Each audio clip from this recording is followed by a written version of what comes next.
Hello guys, in this video we will learn how we can set up environment in our Postman. So first of all you should know what this environment is. You might be having different kind of environments in your project. Let's say a local environment, a QA or a stage environment or a production environment. So every environment will be having different URLs.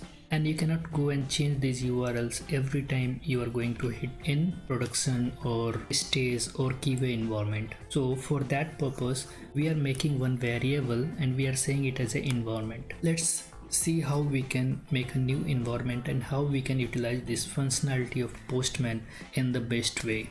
For instance, I have created a environment, say prod1 environment, and I've created local and st environment. So if I change the environment, the URL will change. If I change it to local environment, the URL here will be localhost. So how we can do that? Let's go and see. Let me delete all the environments first. Okay, I have deleted the environment.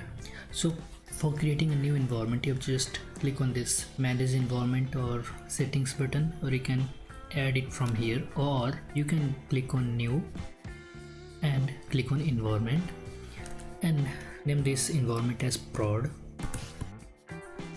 Variables that we are going to use: URL, initial value, if you have you can keep it or it's optional field. In the current value you can keep your prod URL. Let me keep my prod URL and click on add. And one more environment we are going to add, that is a stage environment. Give it the same name URL so that you don't have to go and change this property every time, and keep this value your stage environment URL. Add. Now you have added your environment.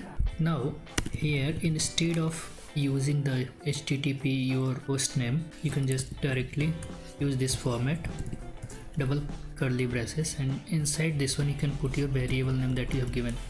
You have kept it URL. Now see what is the URL here. It's the current one is localhost 8080. If you have to hit it in the prod environment, you can just change the environment to prod, and you can see that the environment here is prod. Click on send button and it will go and pick the results from the prod environment.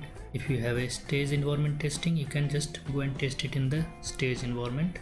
You can add more variables into it. Let's say like this v1 is the version, and suppose for the prod environment our version is v2. So how we can change that? Go to your prod environment and say we have a version. Let's define a variable and name it as a version, and the version for this prod environment is v1. Add it. So the version for production is v1, and you can see the current value of version is v1. So based on that, the same way you can change many values. Suppose your header changes according to the environment, then also you can just make use of it v1. So this is the best approach that we follow in our day-to-day life, and Postman makes this thing very easy for us to maintain. So thank you for watching guys. Hope you have learned something from here.